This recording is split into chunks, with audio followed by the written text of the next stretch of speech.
ഞാനേ ആ പച്ചലയില നോക്കിന്നാ മതി, വേരിക്കില്ല എന്നാ പറയാ. അതെ പൊന്നു. അയ്യോ ഇതൊരു മുള്ളെന്ന് പറയാനില്ല, കാണാൻ പറ്റില്ല.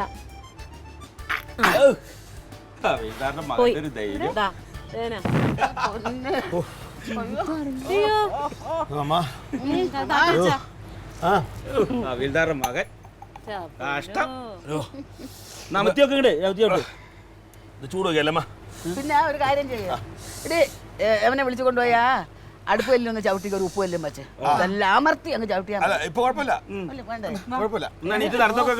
അതെ അല്ല ഇപ്പൊ കോളടിച്ചല്ലോ സംഭവം.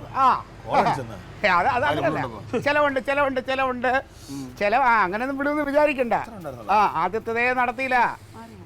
ശരി ശരി. ഓ ആയിക്കോട്ടെ ആയിക്കോട്ടെ. ഓരോരുത്തരുടെ ചെലവ് എന്തോന്ന് ഇവിടെ വിളിയുമ്പോഴൊക്കെ അവിടെ നിന്ന് കേൾക്കല്ല. അയ്യോ എന്റെ പൊന്നോ, അതൊരു വലിയ ഓപ്പറേഷൻ കഴിഞ്ഞിരിക്കും. അതാ ഇത്രയുള്ള ഒരു മുള്ളു കിട്ടി അതിന്റെ ഉള്ളിൽ. എന്തോന്നാണ് ഇത്? എങ്ങനെയാണ് കറണ്ട് കമ്പിയിലൊക്കെ തുടരണേ? ഇങ്ങനെ മുള്ളുണ്ടോ ആരും വിഷമിക്കാതെ പോയി. നീ വേറെ സംഭവം പറഞ്ഞു, നമ്മുടെ നന്ദിയാട്ട ശ്രീദേവി രണ്ടാമതും പ്രസവിച്ചു, ഇരട്ട പിള്ളേർ.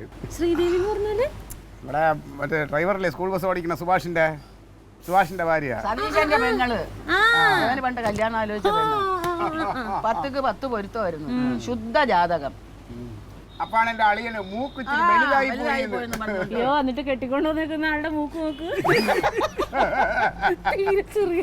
അയ്യോ വേറെ കാര്യം, ആ പെണ്ണായിട്ടാണ് അളിയൻ കെട്ടിയിരുന്നെങ്കിൽ ഉണ്ടല്ലോ, ആദ്യത്തെ 2 ഇരട്ട, ഇപ്പോഴത്തെ 2 ഇരട്ട, 4 ചെറുക്കന്മാര് എന്റെ താക്കളി മോളും കൂടെ ഇവിടെ ഈ ചെക്കന്മാരുടെ ഇടയിൽ ഇങ്ങനെ രാജ്ഞിയായിട്ട് അവള് വിലസിയന. അത് കിട്ടൂല, നിനക്കെപ്പോഴും മുള്ളു തന്നെ അളിയാ പറഞ്ഞിട്ടുള്ളത്. ആള് തരം നോക്കി വിട്ടു വേണ്ട പറയാൻ. നീ ഇവിടെ കുട്ടികളുടെ കാര്യം പറഞ്ഞു കഴിഞ്ഞാൽ അവള് വിഷമിക്കില്ലേ? എന്താ അവിടെ പറയണ്ടെന്ന് അറിയില്ലേട്ടാ. നീ ഇങ്ങനെ എടുത്തു ചാടി ഓരോരോ ബഹളം ഉണ്ടാക്കാൻ നിൽക്കും രാവിലെ വന്നിട്ട്. എന്ത് സ്ഥിരമുള്ളത്? അത് എവിടെ എന്താ പറയണ്ടെന്ന് അറിയണം. രാവിലെ തന്നെ ചൊല്ലാൻ വേണ്ടി ശ്രീദേവി പ്രസവിച്ച് ഒരു വിവരം ഇവിടെ ഒന്ന് പറയാൻ ഞാൻ താഴെ പോയി പറയും. പിന്നെ അത് നിന്റെ വല്യമ്മയുടെ മകളാണല്ലോ പറയാം. പറഞ്ഞതിനൊന്നും നീ ചുമ്മാ ഒരു പറയാൻ പറയാത്തൊരു വീട് തന്നെ. അവള് വിഷമിച്ചാ പോയിരിക്കുന്നു. അങ്ങോട്ട് പോയിട്ട് വരട്ടെ കേട്ടാ. ഇന്നത്തെ പത്രം എവിടെ?